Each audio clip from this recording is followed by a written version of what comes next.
अब समापन की तरफ बढ़ा है, लेकिन सरकार को 1 मिनट नहीं मिला वायु प्रदूषण पर चर्चा कराने के लिए।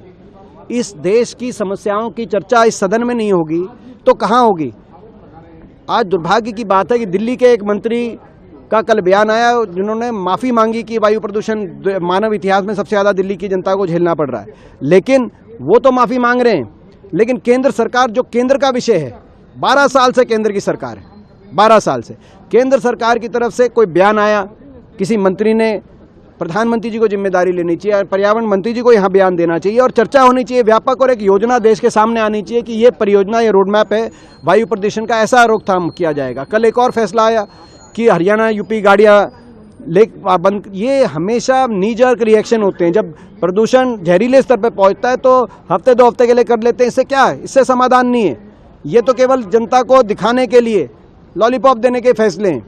असली तो जो लॉन्ग टर्म रोड मैप बन के योजनाबद्ध तरीके से इसका समाधान हो, उसकी चर्चा सदन में कराई जाए, ये सरकार को करना चाहिए था। इस सत्र में नहीं किया, बड़ी दुर्भाग्य की बात।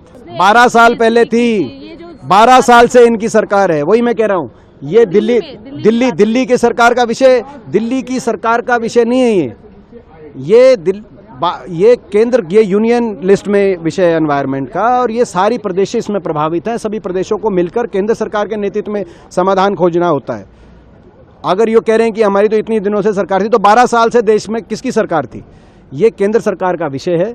सारी सरकारों को मिलकर इनका समाधान करना है। ये जो ये कह रहे हैं सही नहीं है। क्या जनता की आवाज़ें ना उठाएं? ये सदन किसके लिए है? वायु प्रदूषण की आवाज़ की पे चर्चा के लिए 1 मिनट शीतकालीन सत्र में सदन में नहीं मिला, 1 मिनट। और अब समापन की तरफ है, शीतकालीन सत्र 2 दिन में समाप्त हो जाएगा। तो ये मैं समझता हूँ सरकार कितना गंभीर ले रही है इस विषय को, ये दिखा रहा है। जैसे सिगरेट के पीछे लिखा रहता है सिगरेट पीना सेहत के लिए हानिकारक है, आज दिल्ली में जीना, हरियाणा में जीना भी सेहत के लिए हानिकारक है।